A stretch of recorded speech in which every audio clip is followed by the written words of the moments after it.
Hey, everybody. That's Matt Bird. And that's Steve Bird. And this is Marvel Reread Club.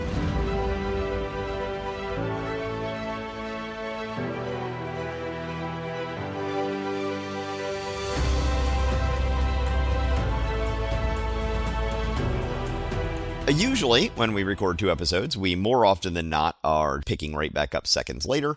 But in this case, it's a couple days later, and I had my college's biannual physics reunion this weekend. I actually presented. First time I've done that. Did a little 12-minute presentation on what I do at the makerspace where I work part-time, maintaining the laser shop. And caught up with some old friends and actually made at least one new friend. That's the reason I was about a minute late getting here, as I was out to lunch with another graduate who's about 15 years older than me. And we just hung out and went bowling and went to lunch and got to know each other a little bit. So that's been good. Fun. I've always said you were out to lunch, Steve. I'm glad to get some confirmation on that. Is that a phrase the kids use these days? Is that a dated phrase? I don't know. I don't know the kids use it, but I recognize it. Yes, I am good. My daughter made her spectacular Shakespearean debut as Dogberry in Much Ado About Nothing this weekend. We are going to Kalamazoo this weekend for a writer's retreat. Going to try to finish my novel. Things are going very well here. And I've got exciting podcast news for everybody, but I'm not ready to share it yet. So I'm not going to share it. Not about our podcast. That's all I can reveal. But exciting podcast news coming up. It involves podcasts, not ours. Okay, so we're going to continue the books of September 1967, an exciting time for Marvel Comics. We are going to pick back up with Fantastic Four number 66, The Mystery of the Year, What Works Behind the Beehive. So we have on the cover just Ben pounding on a sort of cosmic gate with Alicia on the other side looking very worried. We begin the issue, What Works Behind the Beehive, where the Fantastic Four, who have probably been the Fantastic Three for over a year now, Johnny is always off with Crystal. So just Reed, Sue, and Ben are in Alicia's apartment. Now, they've discovered a mystery that actually makes no sense because they're like, well, we know something's up here in Alicia's apartment because the door was unlocked. But last issue, when Alicia was sucked through the wall for a mystical journey, or a science fiction journey anyway, she specifically noted that her door was locked. Oh, good point. That is a very good point. She was like, how did this guy get in my apartment? My door is bolted and locked. And then she disappeared with the guy. And now the FF show up and note that her door is unlocked. Aided by the inking of Jovial Joe Sinnott and the lettering of adorable Artie Simek, Stan the Man Lee and Jack King Kirby have done it again. But don't take our word for it. See for yourself. So you noted on Facebook, I think, that Alicia is blind and sculpts people by feeling their head very sensitively.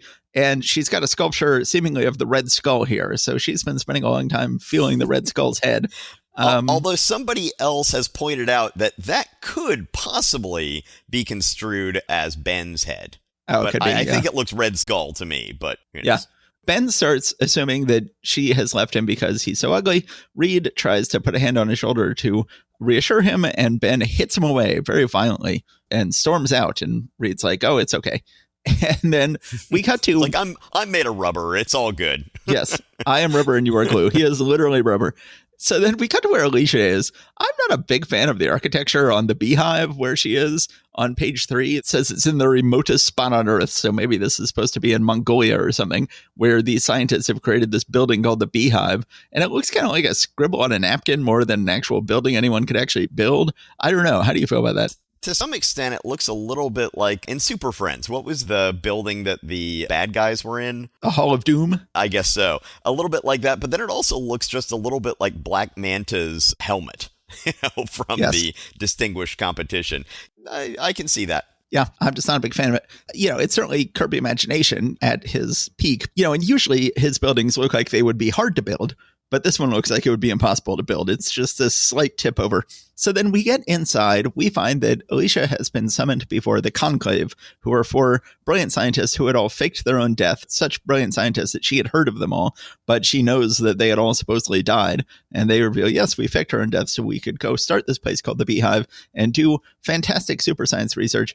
I kind of wish that there were 3 members of the Enclave instead of 4. I wish it was like a classic head, heart, gut trio, as I talk about in my books. And instead of having 4 members, it's not as punchy to have 4 members. Okay, I didn't catch their name. You call them both the Enclave and the Conclave. And so which one was it? Well, that's an excellent question. They are the Enclave. Are they not called the Okay. Enclave in this issue? They might have been, and I missed it. But at first I heard conclave, and then you said enclave. And honestly, either one of them would work. But Yes. that's why I was confused. They call it the Beehive. They call it the Citadel of Science. They may not be called the Enclave yet. I think when you and I created Rogues Galaxy, our attempt to sell an adventure comic strip, the nefarious organization was called the Conclave, but that was a long time ago. They go ahead, reveal why they brought Alicia there. They give her a block of marble and tell her to sculpt one of their heads. And they give her like a fancy electro knife to do it. And she very quickly makes a sculpture of the guy's head by, again, feeling all over his head. They're like, you're just the right person we need. Meanwhile, we see Ben going through the park feeling very down on his looks, but a teacher comes up, kisses him, says, I think you're the bravest, sweetest, most wonderful man in the world. And suddenly he's feeling a lot better. We got to Johnny and Crystal, who have a fight on the roof of the Baxter building. It's sort of a fun, zany teenage fight. It's a little unclear why Crystal is on the roof of the Baxter building. That seemed like a bit of a non sequitur to me. Yeah. She was there because she had to be there, because that's where Johnny was going to be. I don't know. Yes, we do get to see her use her powers, which is, in this case, I think what they've sort of settled on, she basically has wind powers, so she uses her wind powers on Johnny. They're never very clear on her powers. We cut back to in the Beehive with the Enclave. We find out that there is somebody else in the Beehive who they are not happy is there and who is messing up everything, and they're constantly having to send soldiers to go confront. And they finally go ahead and reveal to her the real story, that they tried to create the perfect man, and then the perfect man turned against them and is now sort of deep within the bowels of the Beehive, and they want to send Alicia down because they need someone who is blind and they need someone who knows how to sculpt. And that basically means Alicia Masters, because wants her to go deep into the bowels where it would be blinding to be, and wants her to sculpt who is there so that they can get a look at what their mysterious creature looks like. We get to the Fantastic Four, figure out how to use heatness signatures to recreate an image of how Alicia was abducted, and then recreate the sort of device that will allow them to go visit the Beehive themselves. And that is the end of the issue. Not a whole lot happens in this issue.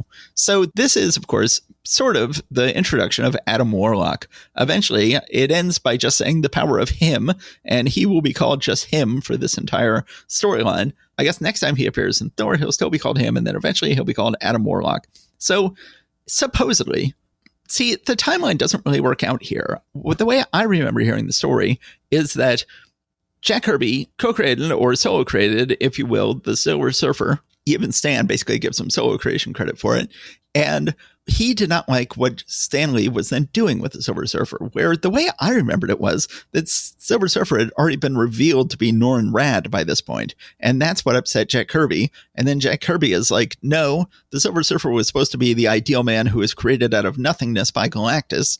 He's not supposed to be the sort of human character you're turning him into. So we need to create a replacement for the Silver Surfer who is an ideal man who is created out of nothingness through the wonders of science fiction, and have that character be sort of a tormented philosophical character, but someone who was created from nothingness.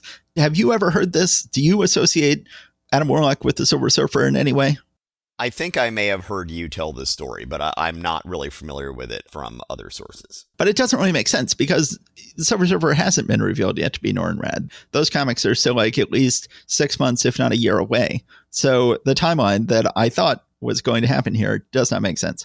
Well, for all we know, in their story plotting conversations, perhaps Stan had already been talking about, oh, I've got these plans for Silver Surfer, and here's what we're going to do with it. And it could be that Kirby was like, well, hell with that. I'm not doing that in Fantastic Four. But he knew it was going on elsewhere without him, and so he did this. I mean, I'm just trying to put together a situation where the story that you've heard might still be able to work. Yeah, I don't know. That's it for me in this issue. What did you think about this issue? Generally a good issue. I can sort of see how at this point people look back and they say that the real golden age of the Fantastic Four was like issue, 44 to 60. And these are good, but yeah, they don't seem to really be having the same weight to them. But that being said, I love this concept. The scientists who fake their own death and are doing their own sort of forbidden experiments out in the middle of nowhere.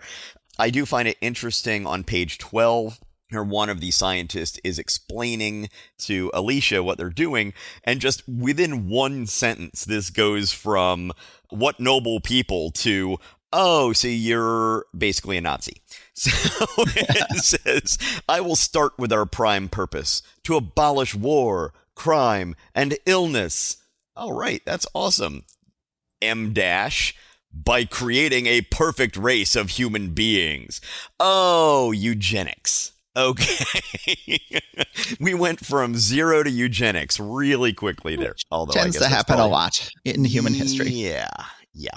So I really did kind of like Thing's brief dark moment of the soul, followed by his really, I don't remember him really quite getting inspired by the hero admiration of people in the public as much as now. I think he's largely kind of still blown that off. But the fact that he's like, oh, wow, all of these people who I thought were going to think I'm a monster or not want me to be around, all of them are like, oh, wow, you're the best. The cop is just really admiring of him. The teenagers are all fawning over him, just total hero worshiping. The teacher who, says, I think you're the bravest, sweetest, most wonderful man in the world. He's like, oh, wait, everybody here in the park that I thought would loathe me really seems to genuinely, not as a pity thing, not as a condescending thing, but they genuinely really like me and see me as a hero and a good person.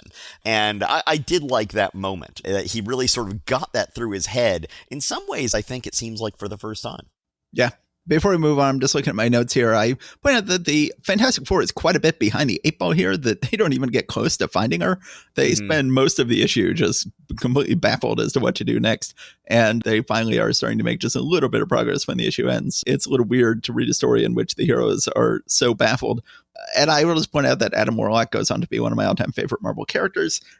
As with Captain Marvel, he really blossoms when he is under the control of Jim Starlin, who will write one of the all-time great Marvel storylines with Adam Warlock in the 70s, and then we'll bring him back in the 90s for another great storyline, and made him one of my all-time favorite Marvel characters, and it's great to get him introduced. And this is a nice, badass introduction. Like, if you're going to have a character who is go on to be a big deal, this is a pretty big deal introduction for him, so that's nice to read. Okay, so you chose the books you did so that I would be stuck with trying to explain what the heck is going on in Strange Tales. I will also point out with Avengers, that story isn't going to hold together too well either, and that one's mine. So you have completely screwed me for this episode. I am going to do my best, however. So the cover of Strange Tales number 160 has Doctor Strange and Nick Fury, Agent of S.H.I.E.L.D. logos on the top. And it's a Doctor Strange cover. If this planet you would save. Back again, the most deadly, demoniacal foe of all, the merciless Mordo. But demoniacal, is that the right way to pronounce that, I believe? Sure. Yes? Okay. Sure. Why not? So we see Doctor Strange in the middle distance holding his hands up in some sort of incantation facing us, and we see Mordo and some of his evil sorcerer minions all gesturing towards Doctor Strange. Yes. So, and unfortunately, if you look at this cover, it doesn't look like a Marie Severin cover. It looks like a Dan Adkins cover, I believe. And unfortunately, that is a little preview of the fact that this will be Marie Severin's final issue on Doctor Strange.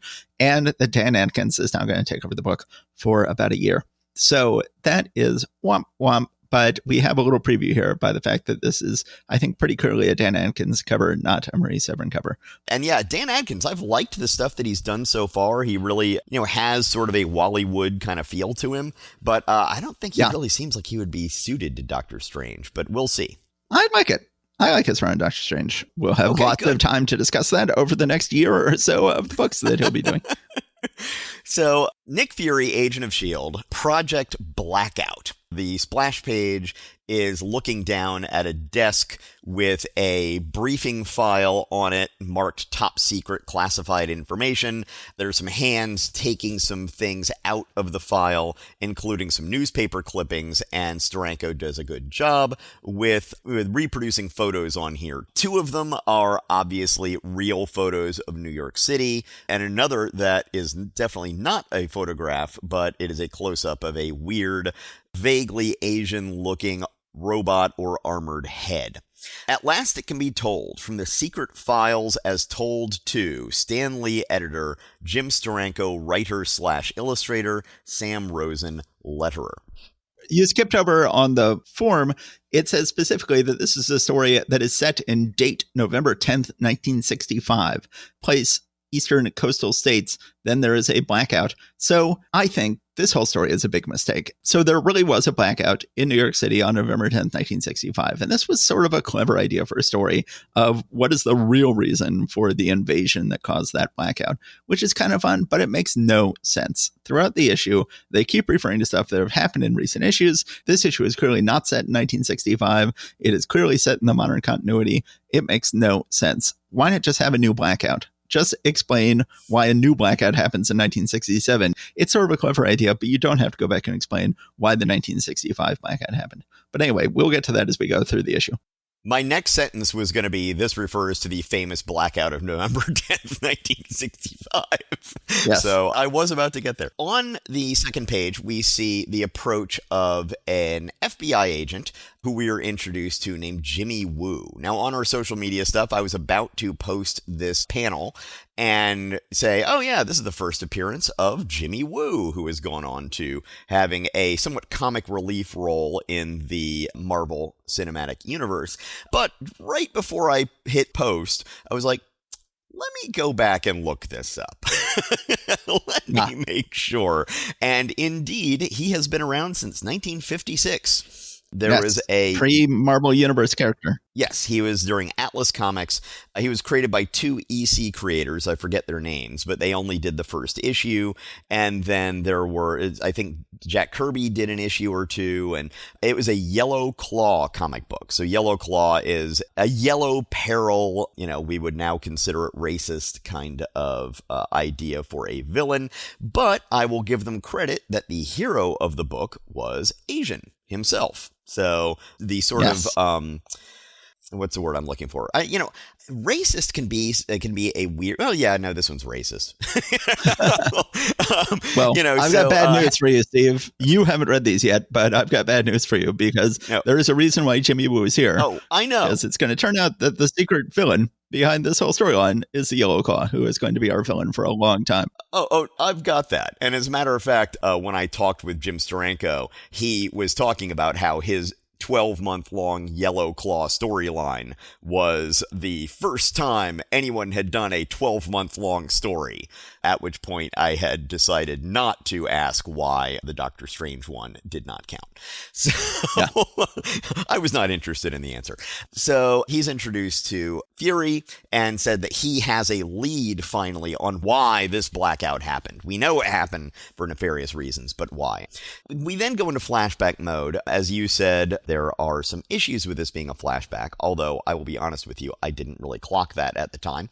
But we see the Espers, whom we haven't seen in a little while, and they were all getting an ESP warning from some agent who was warning them about some huge, horrible threat that was coming, and something happens right as he is saying, yell.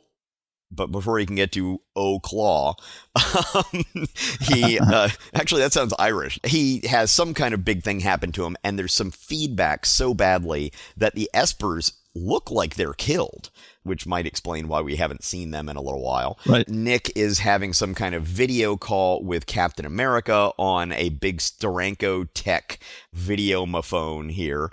And I do have to say that poor S.H.I.E.L.D. agent who's working the controls down at the bottom really needs to make a request for more ergonomic setup here. He is He has having to lift his arms way up above his head to do the controls, peer upward at a really bad angle for his neck to see the monitor. Yeah, that's not good. Anyway, Nick uses some kind of jet belt to go to the island that the Statue of Liberty is on, which is where this warning had pointed them towards. He gets there and sees all of these things that look like they could be robots, but have vaguely Asian characteristics to them, floating in through these, look almost like boom tubes, right? Right. Nick and Cap link up. They go ahead and start beating up some of these goons. Captain America gets knocked out at one point. Nick puts on a gas mask that looks like just a cellophane bag on his head. So what is that, from the toy company on the old classic Saturday Night Live thing? One of them is a plastic bag. I think, what is it, Johnny Spaceman or something like that? Yeah, it's just a plastic bag and a rubber band.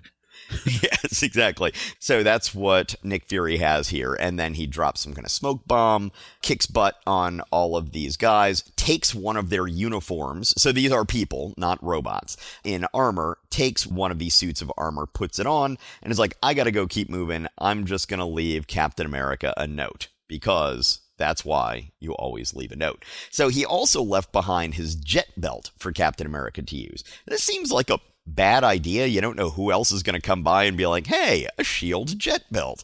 But fortunately, it works out okay, except for the fact that the jet belt was out of gas. So Captain America just gets up to a very high altitude, and then it runs out on him, and he's about to plummet to his death. Nick Fury, meanwhile, is still infiltrating this thing. He sees there is some sort of mental control kind of announcements coming from the central brain behind all of this. He is smoked out by the bad guys. They try to take him, but he's too good for that. He then starts climbing up a big, what looks like a silo. When he gets to the top, it turns out this is actually the top of the torch in the Statue of Liberty. Now, once upon a time, I don't think you still can, right? But you once upon a time could climb up to a little balcony on the torch on the Statue of Liberty, but it did not look like a ladder going up a straight vertical tube. No. Do you know if in one of the renovations, do they make it to where you can go up there again? Do you know? I believe it's permanently closed. I believe there is no way to get up there if you don't work there. Right, which is a shame. Did we ever do it? Did we go up there? I don't remember. I've got a terrible memory. I have not. Okay. Yeah.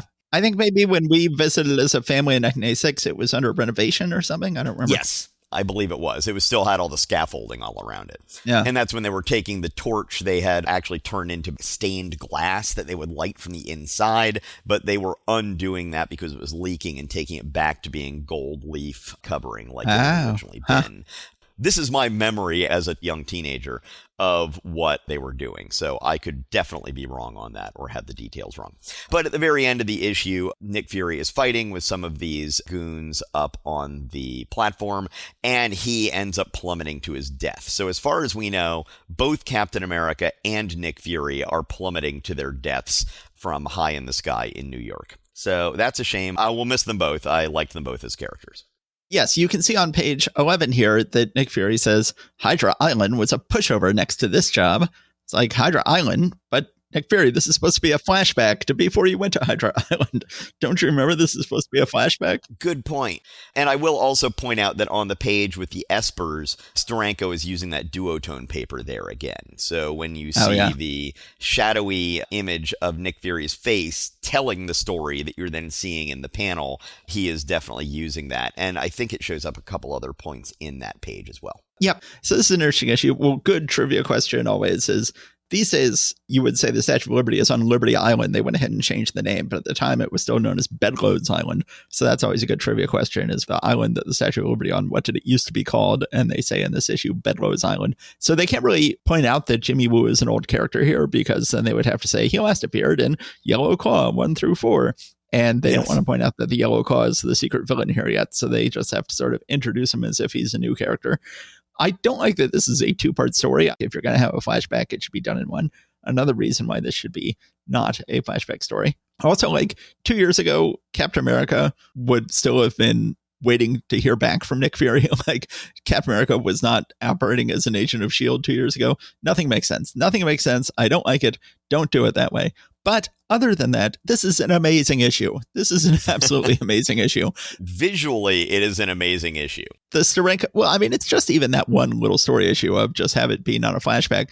But the idea of explaining the blackout is still a fun idea. Don't get me wrong. It just doesn't make sense for various reasons. But I love these villains. The idea of there being an alien invasion deep in the bowels of the Statue of Liberty is fun. The idea of falling off the torch of the Statue of Liberty is fun. And just the art is just absolutely amazing in this book. The Steranko tech throughout is absolutely gorgeous. And the epic quality of everything that's going on. Just Steranko cannot do a book without creating sort of an epic quality. I love it. I love this issue with one huge exception. And again, even the thing I don't like about it, I think is very clever. The idea of let's explain why that blackout happened. It just doesn't work. Okay, let me see what I can do with this issue of Doctor Strange. Yes. So, Doctor Strange, master of the mystic arts. If this planet you would save. I was going to say this is clearly Artie Simek lettering, but no, it is Al Kurzrock, whose name we've seen once or twice so far, who is clearly doing his best Artie Simek impression. And once I know that, I look at it and I'm like, oh yeah, no, that's dollar store Artie Simek up there.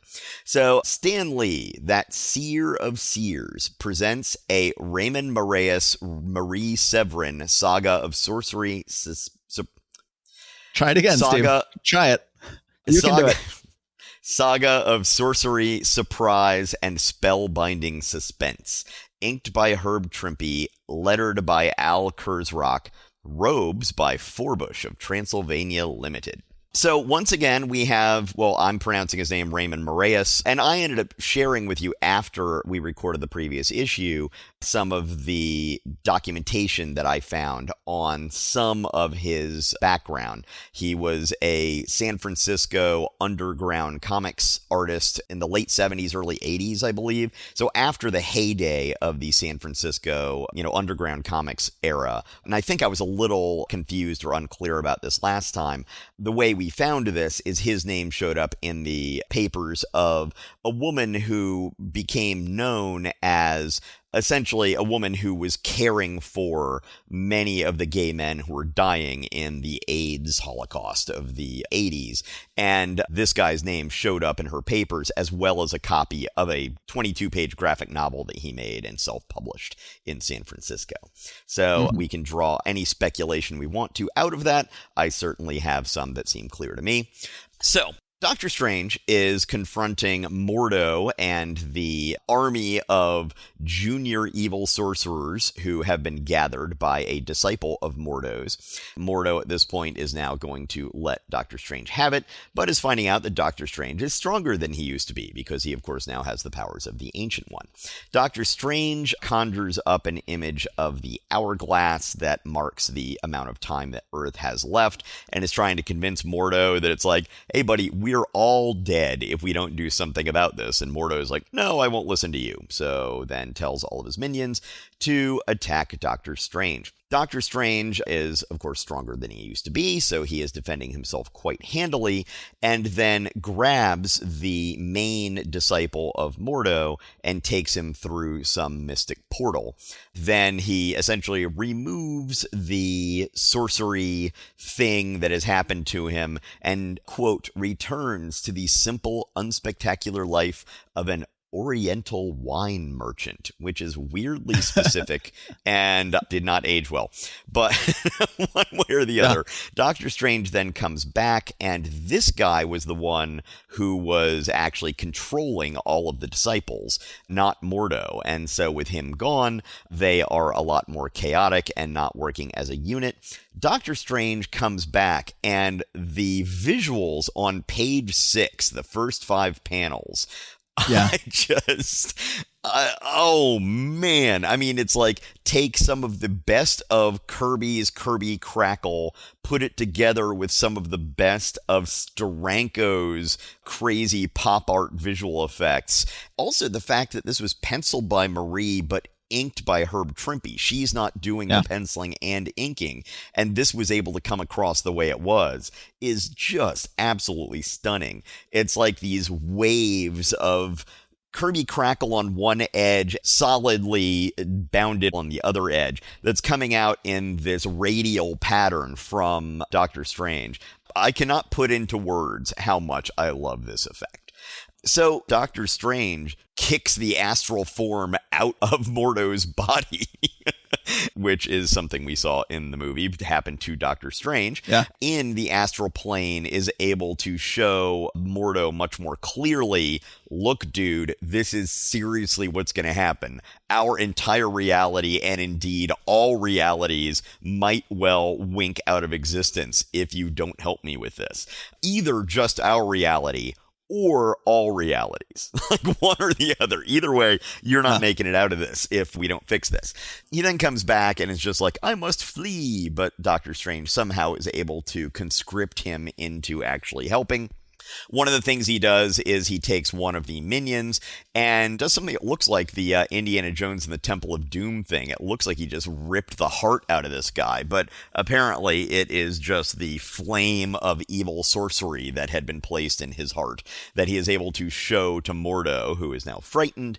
Doctor Strange actually puts this evil sorcerer heart thing inside Mordo. Now, what this is supposed to do, I don't exactly understand. It seems like it would give him more power and more evilness. Yeah, this is why I want you to do this issue. I don't fully understand what's going on here. Yes. But we do see that one of the evil sorcerers, or sorceresses, who we see her face, and she looks familiar, says, I know Doctor Strange somewhere. He and Mordo both. I've met them before. But until now, I've just been plain Victoria Bentley, and that's all I can remember.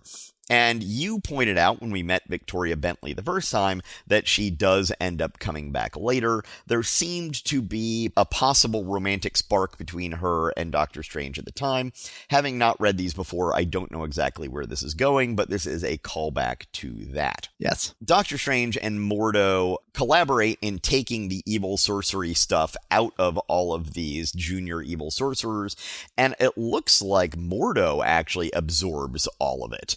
At which point, Doctor Strange, does he faint or he's knocked out, one or the other? But it just seems to me, okay, instead of having a lot of little problems, we've now just got one big problem. So now, once again, after Kalu'u, then Umar, then Zom, then the Living Tribunal, and now you've turned Baron Mordo into something on that level.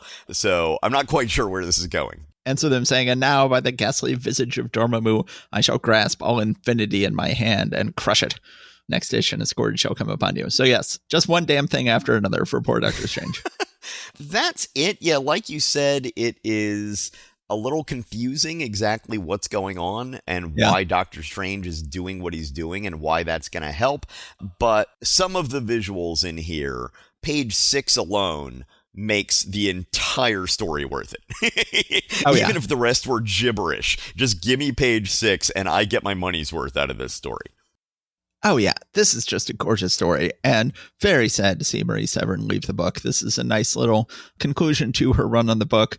We're about to get Dan Atkins, who's done a good job, but boy, oh boy, the swipes. So this is our last swipe-free issue for the next year of Doctor Strange. Marie Severin's had a fantastic run as penciler on this book. Herb Trimpe's had a great run as inker, and they will both be missed. But this is a gorgeous issue. I just wish the storytelling could have been a bit more clear because I couldn't really understand what was going on in the storytelling. But I'm inclined to blame Murray more than Severin here. She is the comics veteran. He is the newbie, and I think his plotting is a little unclear. But it's clear enough. I can sort of guess what's going on, and I'm still fully on board going into next issue. Fantastic. So let's go ahead and do Tales of Suspense number 93, featuring Iron Man and Captain America. Don't miss the villainy of Half-Face, Power versus Power, back again, stronger than ever, the Titanium Man. So we have Iron Man fighting the Titanium Man on the cover, while the Half-Face is just a little inset. So this was new. He was not fighting Titanium Man when last we saw him. So the Invincible Iron Man, the Golden Gladiator, and the Giant, Smilin' Stanley, and Genial Gene Cohen invite you to share the excitement, accompanied by Frank Giacoya, inker, and Artie Simek, letterer. Irving Forbush couldn't make it, but he said he'll take a rain check. For some reason, I don't remember why, Iron Man is inside a giant tube. Which is not well rendered, honestly. No. That is a bent up, janky looking tube that he's in. True. Suddenly, bursting through the side of the tube, it's the Titanium Man. So last issue, we just saw that Half-Face had some sort of giant underneath a sheet that was beginning to stir.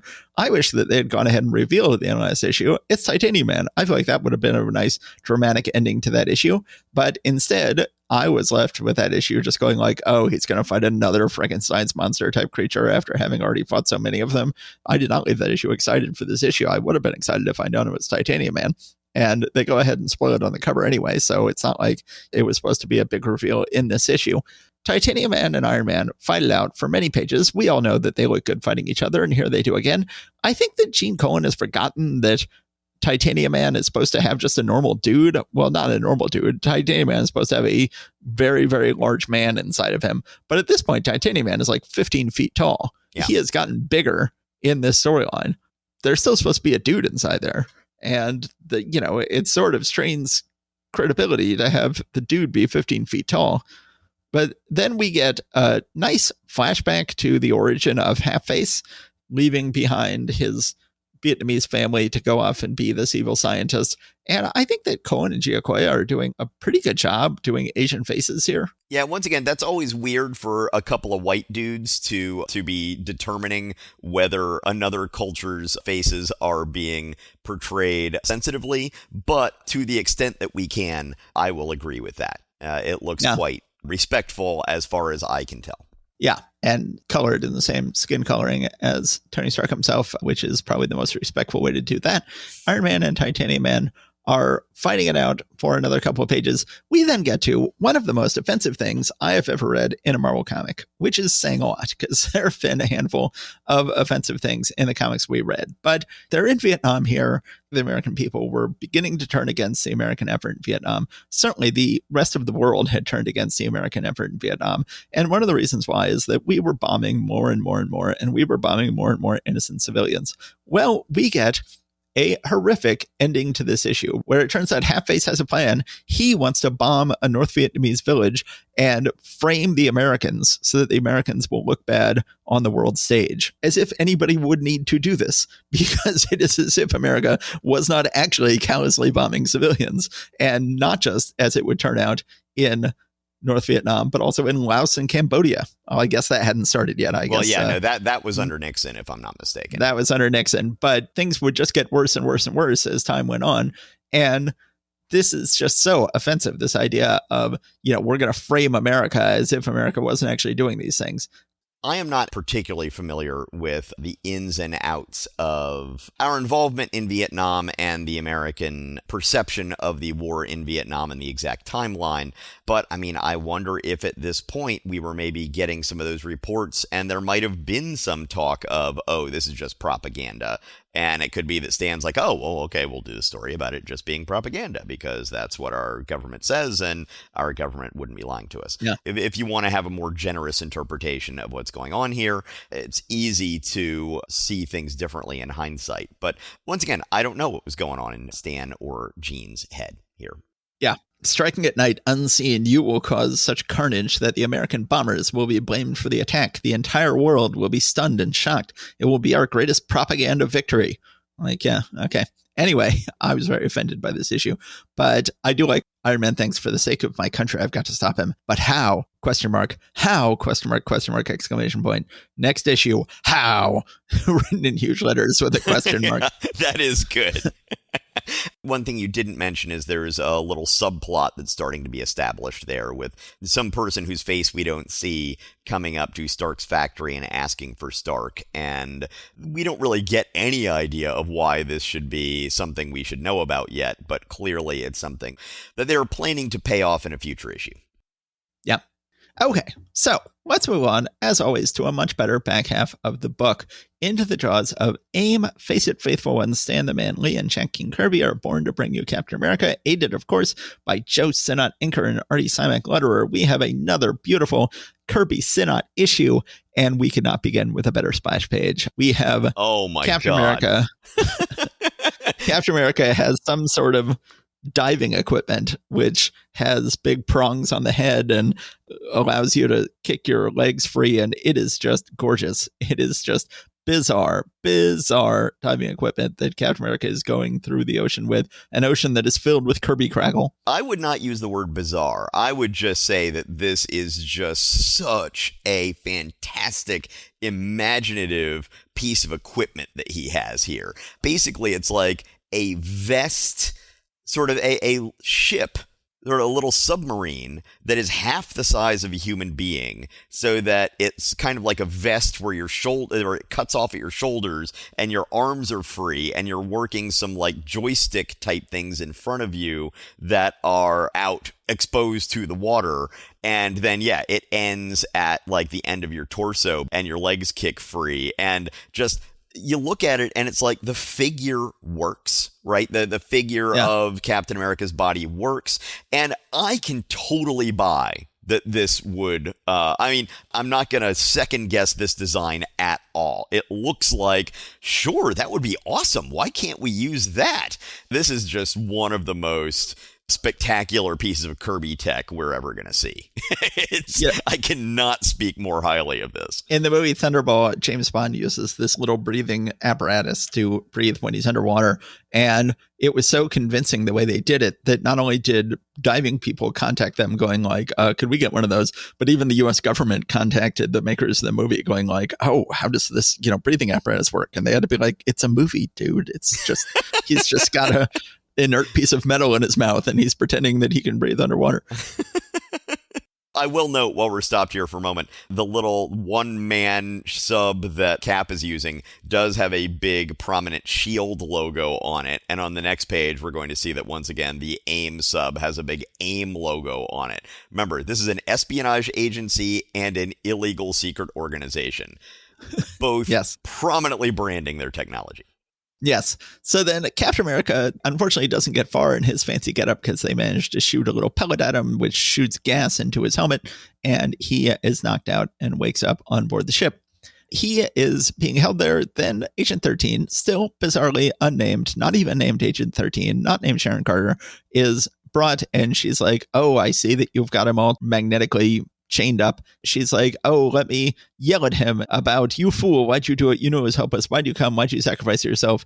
And then she gets close enough to whisper in his ear, you're the greatest, most wonderful man I've ever known. Listen closely. I'm wearing special anti-polar coveralls. They can reverse the magnetic field which holds you. I'll pretend to kiss you goodbye. As soon as I touch you, drop to the floor. He goes ahead and drops to the floor. Now they are in fighting shape.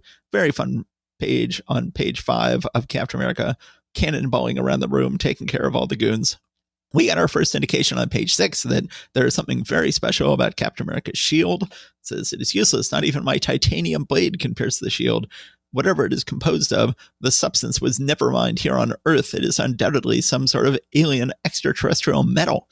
So you recall in the past, we had like an Avengers issue in which the shield was destroyed and he just grabbed a new one. Now there's an implication that... Well, and there was another one where Tony Stark opened a hatch and put gizmos inside. So, yes, we are retconning. Well, either we are retconning or we are saying that he has acquired a new shield with more special properties at some point in the recent past. I would call it a retcon. It is definitely a retcon because we will eventually find out. He got the shield back in World War II. They go ahead and are attacking. He gets his shield back. He attacks with Sharon Carter. And they keep hearing about MODOK, that AIM is now being controlled by some sort of evil individual named MODOK. So this is sort of similar to the storyline that's going on in Fantastic Four, where it's sort of implied that they created MODOK and now MODOK is turned against them and is controlling them. So I had not realized until just right now how similar these two storylines are. Sharon Carter, in the end, is sucked through a portal in the floor, also kind of like what's going on in Fantastic Four. It says MODOK is doing it, but how? Why? Where is he taking me? And then they're going to shoot Captain America, and that's going to be the end of the issue. So we hear a lot about MODOK in this issue, but we don't see him. And when we finally see him, he is awesome. We will see him next issue. If I were to do adult cosplay, I always wanted to cosplay as MODOK, where I would just wear black pants and shirt and have MODOK arms and legs attached to my head and the little headband. I have seen that. Yeah, I'm sure people must have done it. Yeah, I think at the New York Comic Con, I saw somebody walking around with what you're describing. I mean, he wasn't wearing the black, but yeah, it's just. By the way, I say MODOK, so that's I say fine, MODOK, but let's call the whole thing off. And then at the end, there is a letter from Walt Simonson. That's always good to see. What were your thoughts on this issue? Well, that letter from Walt Simonson, I've heard other people point out the irony that he is criticizing Gene Colan for becoming a little too stylized. It's like, oh, Walt Simonson, buddy. Yeah. You are going to be a pretty stylized artist when you make it. And I don't say that in a bad way, but just wanted to point that out. I mean, I love this story. Not that it's like, the greatest story ever told, but visually the action is just superb. On that page where they're trying to do something to the shield and it's invulnerable. Panel 4 on that page, the one in the bottom left-hand corner. I mean, Cap slashing at some of the AIM equipment with his shield. That is just the perfect comic book superhero punch. That's the platonic ideal of that. Just so much great action. But one thing I notice in this issue is Sharon Carter really is of course, unnamed at this point, really is the more competent action espionage agent here. More so than Captain America. She's really pulling some James Bond stuff, plus some stuff that James Bond couldn't pull off because she's a woman and can function in some other ways that James Bond can't. But that is encapsulated in some ways on panel 2 of page 7, where Sharon and Cap are jumping away from this big explosion that they've caused that has created a distraction. Sharon is saying, AIM has the most advanced scientific apparatus of any criminal organization on Earth. They'll have the fire under control in minutes and be after us again. In fact, I hear there are shock troops being mustered now. We've got to take cover. And Cap says, lead on, little girl. I like your style. And it's just like, oh. She is being a competent espionage agent as you are being a competent superhero fighter here. But you know what? I'm going to chalk that up to him being awkward with the ladies. As they've established in the movies, he never really had much of an opportunity to flirt or date or anything like that. So I'm just going to imagine that there's a thought balloon we don't see where he's like, lead on, little girl. I like your style. What am I thinking? What? Oh, man, I've killed any chance I have with her. I'm just so embarrassed right now. I'm imagining Chris Farley playing him in the movie and just hitting his head over and over again, going, stupid. Stupid. So MODOK has shown up in some other outside media. There was a Hulu sitcom of MODOK with a family where he was voiced by Patton Oswalt. I saw the pilot. I haven't watched the rest of it, but I might go back and check that out at some point. Also, sort of a reference to MODOK was used as kind of a throwaway visual gag in the Ant-Man and Wasp Quantumania movie, where the character who had become an evil Yellow Jacket who had shrunk down too much ended up entering the quantum realm, but he had been squished in various ways to where his body was much smaller than his head, and it was clearly supposed to be a visual reference to the character MODOK, which unfortunately probably means that we are not going to get MODOK as an actual serious villain in the Marvel Universe, which I would love to see. Kind of like how they didn't really give us an Arnim Zola that lived up to his visual, his bananas visual thing there. Although they did eventually, in one of the later movies, they did have him as a disembodied head in a monitor. So, they at least had that. Yeah, I thought Ant-Man and the Wasp Quantumania was an unfairly maligned movie. I thought the movie was just fine and does not deserve its hate. It's sometimes described as the worst Marvel movie. I think it's the worst reviewed Marvel movie. But I did not like their MODOK. I did not like Cross becoming a sort of MODOK type figure because it was kind of fun having him as the comic relief of the movie, but the special effects were just awful. The actor's face was poorly wrapped around their CGI effect. I thought they should have gone back to stage one when they got the special effects in on that one. But my favorite MODOK by far, I never saw the Patton Oswalt TV show. My favorite MODOK by far was in the Avengers vs. Mightiest Heroes TV show, where, they have MODOK be somewhat of a comic relief character, but also someone who you could somewhat take seriously. And I think that's what you have to do with the character. And I absolutely loved him. I'm currently reading comics from the 80s to my son, And I'm reading a MODOK storyline in Mantlo's Incredible Hulk right now. And I always do MODOK's voice based on his voice in the Avengers Earth's Mightiest Heroes TV show. What does Captain America do when he wants this person to turn her head? Does he just say, hey, you? Does he have no way of referring to her? Agent, shield agent there with the blonde hair. Please turn your head. Hey, pretty lady. He's got to have something to call her. She looks so gorgeous under Sinat's brush. Sinat, Yes. I just love the way he does Pretty Ladies. I like Kirby's Pretty Ladies fine, but he really needs someone like Sinat to make his Pretty Ladies look pretty enough.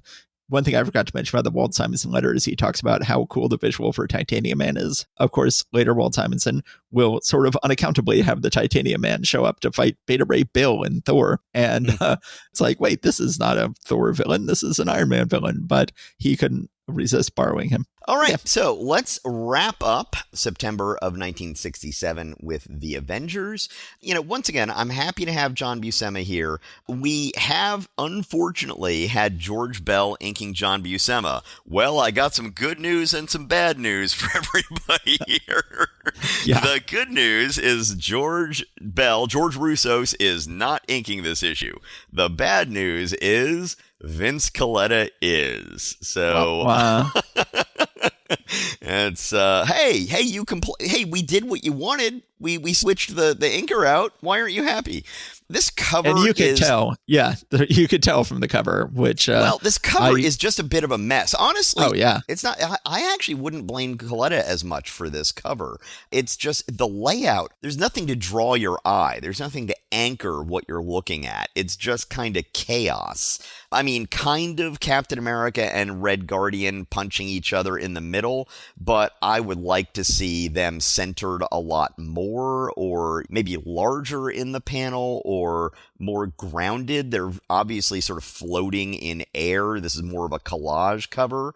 So since it's a collage, make them bigger. Right? Yeah. I'm not a big fan of the cover as action-packed as it is. We just see mayhem as all of the Avengers and Black Widow are fighting Red Guardian and a whole bunch of communist goons in different uniforms. Yeah, the only way this makes sense in terms of them floating above them is if they're like on the second story, which has an entirely glass floor, and then you can see the Avengers fighting underneath them. Yes. Otherwise, the cover makes no sense at all unless it's, like you said, a collage. Yeah, just as a caption on the cover, welcome to the wonderful world of Marvel Madness. The valiant also die. E pluribus Marvel. Be it hereby known, all true believers, that the titanic team of Stan Lee, editor, Roy Thomas, writer, and John Buscema, artist, have co-created yet another mind-bending modern masterpiece. Signed, Vince Colletta, inker, Sam Rosen, letterer. And those last two are made to look like they might be vaguely signatures. It says, okay, yes. We signed the thing already. Now can we get our paychecks? Signed Vince and Sam. Which is one of those little jokes where it's like, ha ha. Thank you, management. Yeah. I'm sure that labor really appreciates the joke. Yeah. I will try to make sense of this issue. Hawkeye and Black Widow had both been trapped in these little tubes. Hawkeye had just learned that Black Widow has been married this whole time to a man from whom she is currently estranged, who is now Red Guardian. And once again, Red Guardian is Russian, but he was turned into a super soldier by the Chinese, and then the Chinese were showing him off to the Russians.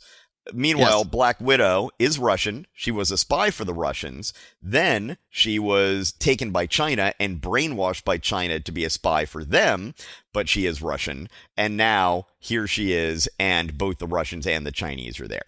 I have no idea why they made any of that complicated. That was a complete self-own on making this as complicated as it was. The Russians and the Chinese are still kind of arguing about how helpful the Psychotron is. The Chinese agent is showing the Russian agent that Hercules is inside the Psychotron fighting nothing. He's just basically punching and grappling at the air because he thinks he is fighting a fire-breathing Hydra. The Chinese agent is then describing how they will be able to use this as basically what our military was experimenting with, like MK Ultra type stuff, trying to make an entire population hallucinate that there are natural disasters happening unexpectedly all around them, make them panic, and have them more or less destroy themselves. Yeah, page 3, panel 2. If you had told me that was an early Neil Adams page, I probably would have believed you. Sure. It has sort of a Neil Adams-y look, especially the two larger characters on the right-hand side of the panel. Yeah. So this is a panel in which the American people are hallucinating that they're being attacked by a tidal wave. And yeah, I can see how it's got some Neil Adams-ish art to it, but I just think this is a great Buscema panel. This is just a beautiful panel of what it would be like for everybody to hallucinate a tidal wave at the same time. You know, we're seeing what they would see, a huge tidal wave filled with cars and it coming over the horizon. I think it's just a gorgeous panel. Yes. The story continues about how mechanized machines of war and soldiers in various kinds of armor with super guns would then just be able to roll in and take over. Black Widow is able to get them to give her a lie detector test by saying, look, I never betrayed you. I've been your agent the whole time. And they put this little helmet on her and are able to be like, oh, she is telling the truth. So we'll just let her out and, here's your husband. You can go hang out now. It will later turn out that this was all part of some kind of post-hypnotic suggestions about having her be able to resist the psychotron and having her be able to get through this lie detector test. So Hawkeye's just like, oh, well, the woman I love is married. She seems to actually be a spy. Everything sucks, but at least the rest of the Avengers aren't in danger. Well, here comes a plane with the rest of the Avengers. They come, they set down in the middle of this base. They are being attacked. We get to see the Avengers fighting all of these communist Chinese army. There's one big sort of, I don't know if it's a flame. No, it's a parasonic thermo ray up in a tower that is raining destruction down upon them. Well, Jan has taken the initiative. Nobody told her what to do. She went ahead and flew up into this thing and just started pulling out wires. So good for the writers for having Jan be proactive and effective in what she's doing. That gives the other Avengers a chance to come and destroy the weapon. There's some cool jetpack Chinese soldiers with more science fiction guns that we see at one point. Captain America gets knocked through a sliding trap door and ends up landing in one of these human test tube kind of things. But apparently they're not that strong. He's just able to use his shield to immediately crash his way out of there. I'm like, oh, okay, you might have wanted to make this a little stronger if you were putting superheroes in these things, So we finally get what you were saying that you were hoping to see last issue, which is Captain America versus Red Guardian, sort of the American super soldier versus the communist super soldier, again, Russian/Chinese. Right. We see them fighting. It's a spectacular fight hand to hand between the two of them. At one point, Red Guardian uses his weird belt buckle disc thing to collide with Captain America's shield and supposedly has damaged it in some way so that it did not return to him. I don't know whether Roy Thomas and Jack Kirby and Stan Lee are really communicating on what's going on with his shield right now. It seems almost like they're still thinking there's some sort of magnetic gizmos in there that could be damaged. But one way or the other, the fight continues. It ends up accidentally freeing Hawkeye. Outside, the rest of the Avengers are still fighting. We see some kind of weird tank that looks more like sort of like a giant R2-D2 with big pincer arms. Would that be a good description of that thing?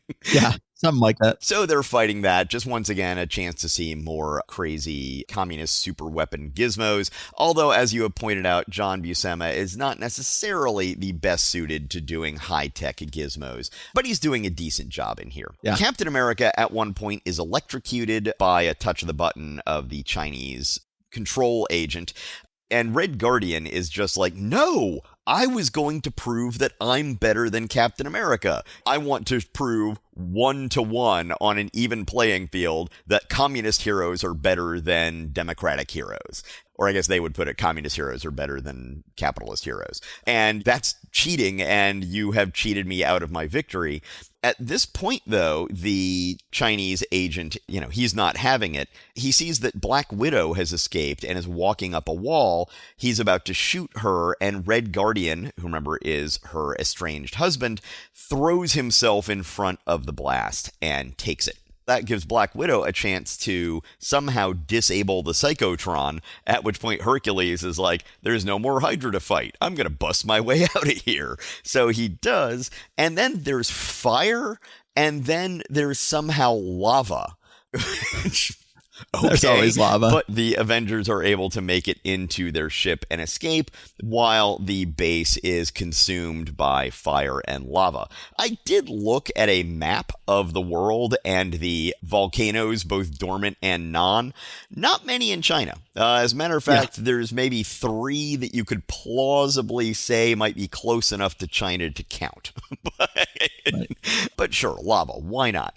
Captain America actually has some real compassion for the idea that he wanted to try to defeat Captain America on an even playing field and not cheat, and that he sacrificed his life for his estranged wife at the end. Seems to really have some respect for the guy and feel bad that he appears to be dead. For those of you who are listening to this who did not live through the Cold War as Stephen and I did, then you got to understand that just everything during the Cold War, this is true, that everything during the Cold War was like, this will prove once and for all that we have a superior system. So the Olympics were all about proving whether the communist countries were inherently superior to the Western countries or not. Oh, well, how biased are the judges and what country are the judges from? You always had to know that.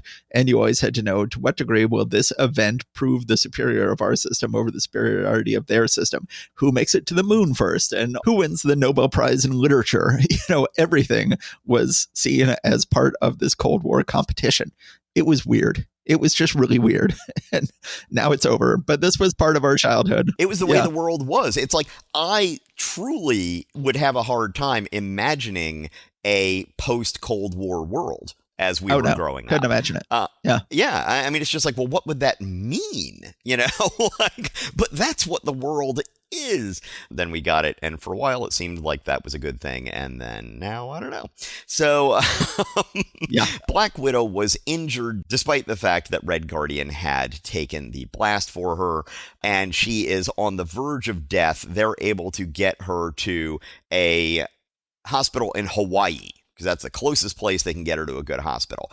I would think maybe they would have stopped in Taiwan, but maybe at that point in time, Taiwan would have been considered not advanced enough to have a good enough hospital. I'm not sure the situation would have been with that at this point. I don't think there's ever been any American military presence in Taiwan. No. I mean, no, there's not. But what I'm saying is, they were an ally. That's what I'm trying to say. Hey, we need to get out of communist China and to some place where we are not actively the enemy. So I would have thought Taiwan would have been, or South Korea, but it could just be they're like, oh, no. We have to have good American doctors to take care of her. I don't know what the thinking was. One way or the other, it's perfectly fine. They go to Hawaii. She does pull through. She and Hawkeye are both very happy. On page 20, panel 2, we see a close-up of Black Widow, and that is the most Coletta face that has ever Coletted. And I don't mean that in a bad way. This is the Coletta style that really endeared itself to me when we were kids reading Dazzler. And some other books that he would ink. It's actually quite nice. This is probably the Coletta who tended to show up for romance comics in the 50s before he was just like, look, I got to pay my bills and make sure that I've got enough money to keep my family doing well. But every now and then he's like, I'm going to do this. This is good. I really do like that face, and it's a very Coletta face. So those two things are not necessarily in conflict. But then she goes and tells the backstory that essentially her husband, the now late Red Guardian, had been a test pilot, I believe, for the Soviet Union, and she was told that his plane had exploded and that he was dead, and so they then recruited her to be a spy in her grief, to give her something to do and to take out her grief on the Americans who were supposedly to blame for her husband's death. It was only years later, after she was already a spy, that she found out he was still alive, but So that's a neat little bit of backstory for him and for her. It's nice to have a little bit more to go on as to how they became who they are. Yep. And then at the end, we just see next-ish Blitzkrieg in Central Park. So when the whole place is going up in flames and Hercules is helping rescue Captain America, Hercules himself is thinking, as soon as Steve Rogers rests securely in the Aero car, the Lion of Olympus must return to this blazing inferno to save our foes. No matter how horrendous their crimes, they cannot be left to die. I'm like, really, Hercules? That does not seem very Hercules to me. Also, when the doctor comes out of the operating theater to let Hawkeye know that Black Widow is going to live, he gives him the good news, and Hawkeye responds, "Doc, if you were a girl, I'd marry you." And I'm like, but wait, I thought the whole thing is you want to marry Black Widow. That sort of was like, wait a minute, that wouldn't even make sense. Overall, there are some neat bits about this issue, but I don't know, I feel like it could have held together a little bit better. You know what I mean? Yeah, I like this issue a lot. I think this is a nice little conclusion to the Red Guardian Black Widow story. I mean, this Black Widow story has been going for at least 6 issues at this point, and we finally have a happy resolution to it. I think it's really nice, the heroic Red Guardian realizing, no, you said you'd let me find an even playing field, and now I'm going to turn against you, and he dies heroically, taking down his fellow communists. Of course, he comes back. No one is ever allowed to die for that long. We will eventually get Red Guardian back, but it's always sort of a shame when they bring somebody back after they have a nice heroic death. But obviously, the real tragedy of this issue is they finally fired Marvel's second worst inker and replaced him with Marvel's worst inker, which is just tragic. I don't know if I would necessarily rank them in that order. Maybe. That's arguable. Let's put it that way. But yeah, so I thought that was just a shame. But other than that, I really liked this issue, and excellent pencils by Buscema and poor inks by Coletta. I just think that Roy Thomas is doing a much better job on this book with Buscema than he was doing with Heck. I think that even though we think of Thomas as being less of a disengaged writer than Stan was, he clearly was extremely indebted to the Marvel method, because on both Avengers and X-Men, you have John Buscema take over the art on Avengers, and suddenly the writing gets 10 times better. You have Neil Adams take over the art on X-Men, and suddenly the writing gets 10 times better. So something is going on here. Yeah. Oh, and by the way, on page 20, those two shots of Black Widow's face that I was talking about, one thing that just occurred to me, is it just me, or does she look a little like Annette Funicello in those? She does. Okay, so that's not just me. Yes, for people our age or younger, Annette Funicello was a member of the original Mickey Mouse Club, who then ended up developing, let's say, during the course of the Mickey Mouse Club, and then ended up graduating to doing beach movies in the 60s, putting her in a bathing suit. Titles like Beach Blanket Bingo and things like that. Okay, so I guess that wraps this month up. Did you have anything left to say to our lovely listeners before we sign off? Thank you for joining us for another episode of Marvel Reread Club. I enjoyed the books of September 1967, and I am enjoying reading them with you, and I hope you're enjoying them as well. Yep. Thank you very much, everybody. Take care and stay safe out there. Bye, everybody.